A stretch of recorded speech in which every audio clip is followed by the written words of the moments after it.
Assalamualaikum warahmatullahi wabarakatuh. Perkenalkan, nama saya Sarah Safa Fadila dari Pendidikan Kimia kelas 2 2019. Dan di sini saya ingin mempresentasikan materi yang berjudul metode demonstrasi dalam pembelajaran untuk memenuhi tugas mata kuliah metodologi pembelajaran. Selanjutnya, apa itu metode demonstrasi? Metode demonstrasi ialah metode pembelajaran dengan cara memeragakan barang, kejadian, aturan, dan urutan melakukan suatu kegiatan, baik secara langsung maupun melalui penggunaan media yang relevan dengan pokok bahasa yang disajikan. Nah, metode demonstrasi ini tuh dapat dilakukan di mana saja, kapan saja, dan oleh siapa saja.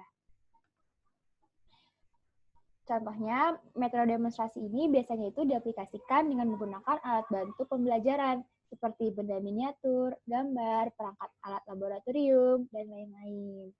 Bisa dilihat pada gambar ini, terdapat contoh metode demonstrasi.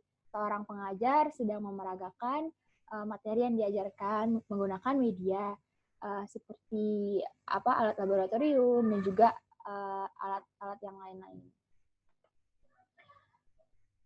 Selanjutnya, apa tujuan penggunaan metode demonstrasi? Tujuan dari metode demonstrasi adalah untuk menghilangkan verbalisme dalam materi pelajaran. Verbalisme ini apa sih? Verbalisme ini adalah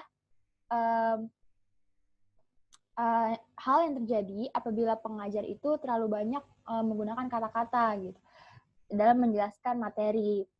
Dan situasi ini tuh dapat menyebabkan para peserta didik itu tidak mudah berkonsentrasi dalam memahami materi yang diajarkan.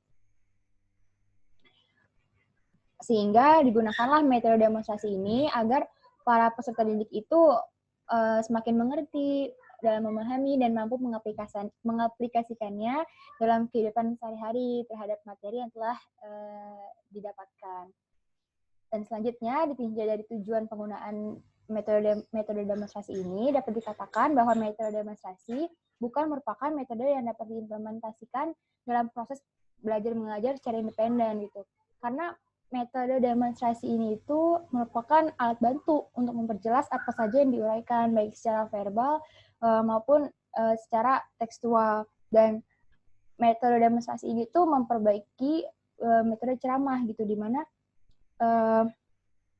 dalam metode ceramah kan hanya menggunakan kata-kata gitu yang disampaikan kepada peserta didik.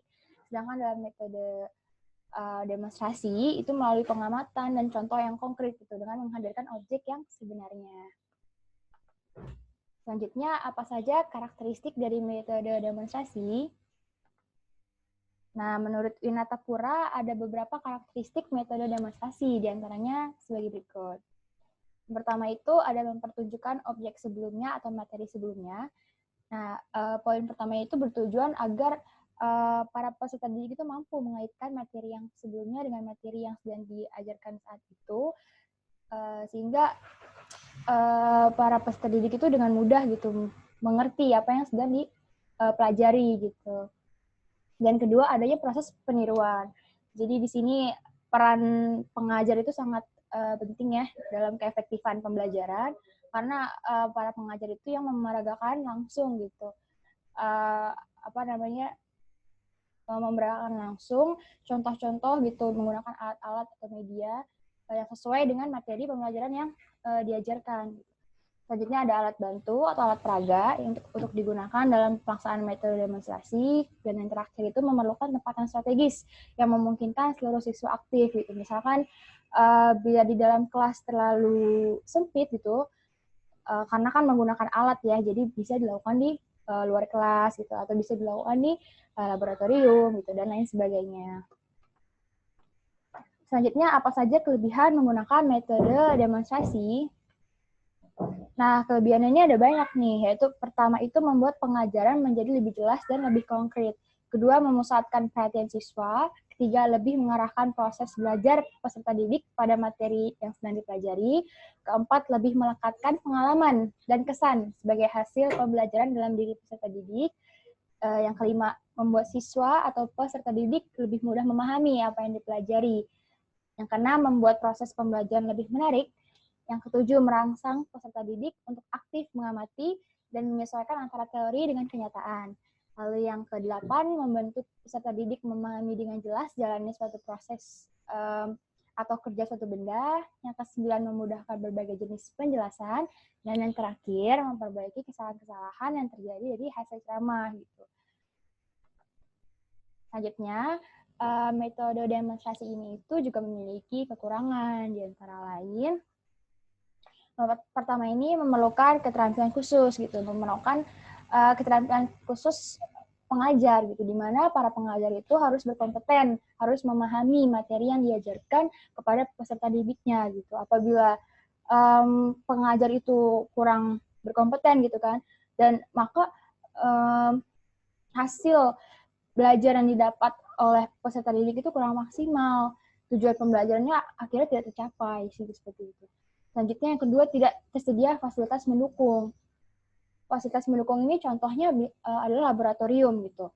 Karena ada satu dan lain hal gitu, praktikum itu harus dilakukan di laboratorium. Dalam mereaksikan suatu zat itu kan ada yang berbahaya gitu. Jadi memang harus dilaksanakan di laboratorium gitu, dengan memperhatikan aturan-aturannya. Apabila tidak tersedia fasilitas yang mendukung ini, itu akan semakin sulit gitu bagi siswa atau peserta didik dalam memahami apa yang sedang diajarkan gitu. Bila hanya pengertian saja atau teori-teori saja gitu, ini tuh dapat menghilangkan konsentrasi siswa gitu, karena siswa atau peserta didik tidak dapat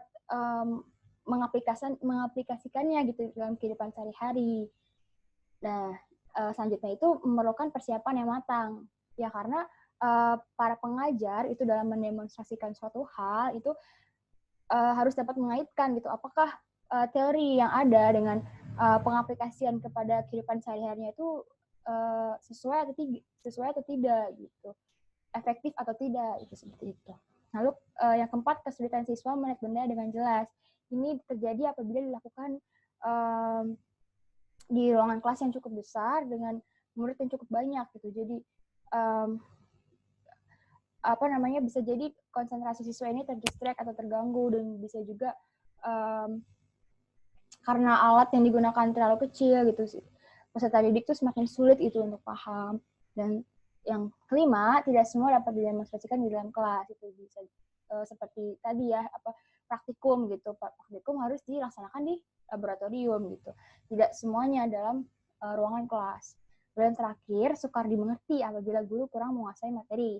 Ya, ini sama seperti poin pertama, yaitu memerlukan keterampilan khusus gitu. Jadi memang para pengajar itu dalam mendemonstrasikan suatu hal itu memang harus mempunyai cara-cara yang efektif gitu, agar yang peserta didik itu paham gitu, seperti itu.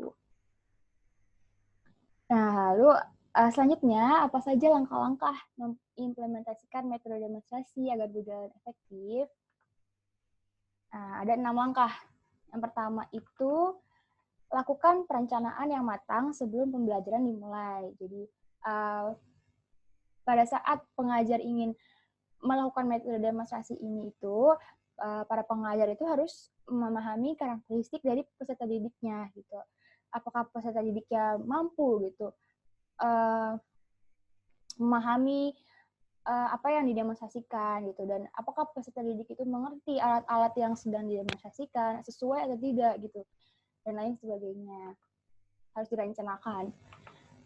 Lalu yang kedua, rumuskan pembelajaran dengan metode demonstrasi. Dan seperti kita ketahui bahwa suatu pembelajaran itu juga memiliki rencana pembelajaran atau yang biasa disebut dengan RPP gitu, rancangan pembelajaran gitu.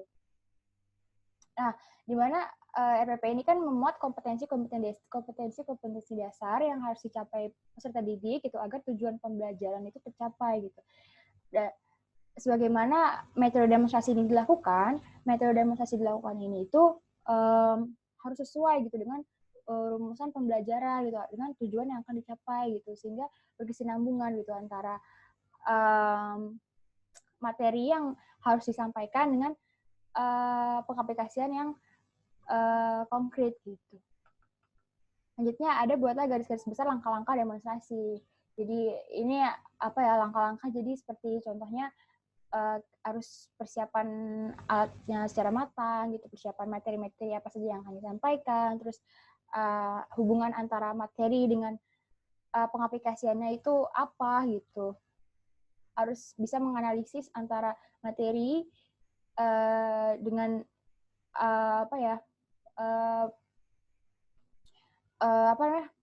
materi dengan proses pendemonstrasiannya tersebut gitu. Dan yang keempat, tetapkanlah apakah demonstrasi tersebut akan dilakukan oleh guru atau oleh peserta didik. Nah, lalu yang poin keempat ini tuh sesuai dengan kurikulum 2013 ya, di mana pada kurikulum 13 ini, peserta didik itu harus aktif dalam pembelajaran dengan mengedepankan critical thinking atau berpikir kritis gitu. Jadi bisa metode demonstrasi ini tuh bisa dilakukan oleh peserta didik gitu. Peserta didik memperagakan menggunakan media yang disediakan, lalu peserta didik itu harus menganalisis gitu, apa yang terjadi gitu, apa yang akan dihasilkan dari alat ini gitu, hubungannya apa dengan materi yang akan diajarkan gitu. Tidak selalu para pengajar gitu yang mendemonstrasikan, bisa juga peserta didik gitu yang mendemonstrasikan langsung, agar critical thinking itu tercapai gitu, dan peran aktif seorang peserta didik juga tercapai. Selanjutnya, mulailah demonstrasi dengan menarik perhatian seluruh peserta didik gitu. Dan di sini biasanya harus digunakan alat-alat pembelajaran yang menarik gitu, agar para peserta didiknya tertarik gitu, apa sih yang akan dipelajari gitu, hubungannya apa ya dengan alat-alat yang ada gitu, seperti itu.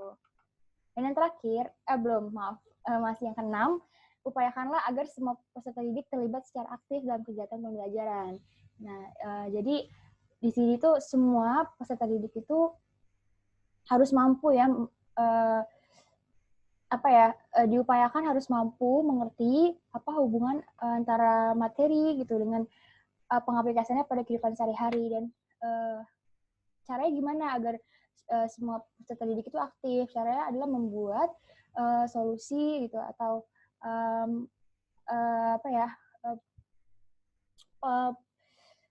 pengimplementasian yang sebaik mungkin, seefektif mungkin, dan semudah mungkin gitu, agar para peserta didik itu aktif, mengerti, dan akhirnya tercapailah tujuan pembelajaran yang diinginkan. Dan yang terakhir, lakukan evaluasi terhadap pembelajaran yang dilaksanakan. Evaluasi itu bisa dalam bentuk tes, itu bisa dalam bentuk kuis, dan lain-lain sebagainya. Nah, lalu apa saja faktor yang mempengaruhi metode demonstrasi?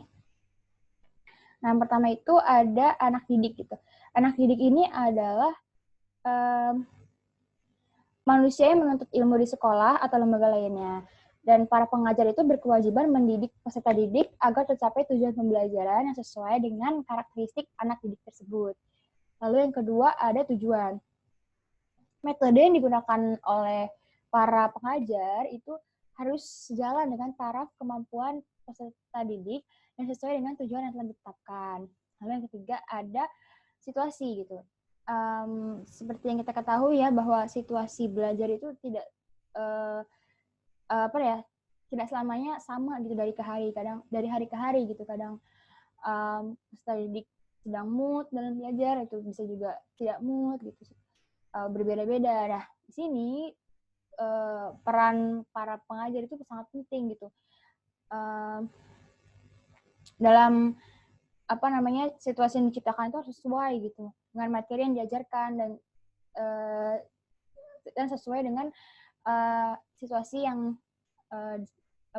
situasi yang baik gitu, sesuai. Keempat, fasilitas. Fasilitas adalah perlengkapan yang menunjang untuk proses belajar mengajar, agar proses belajar mengajar dapat berlangsung secara maksimal. Yang kelima itu ada pendidik atau guru.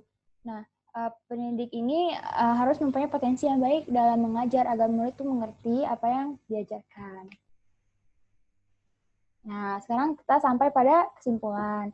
Kesimpulan dari materi yang saya sampaikan, yaitu metode demonstrasi adalah metode pembelajaran dengan cara memeragakan barang, kejadian, aturan, dan urutan melakukan suatu kejadian, baik secara langsung maupun menggunakan media pembelajaran yang relevan dengan pokok bahasan yang sedang disajikan.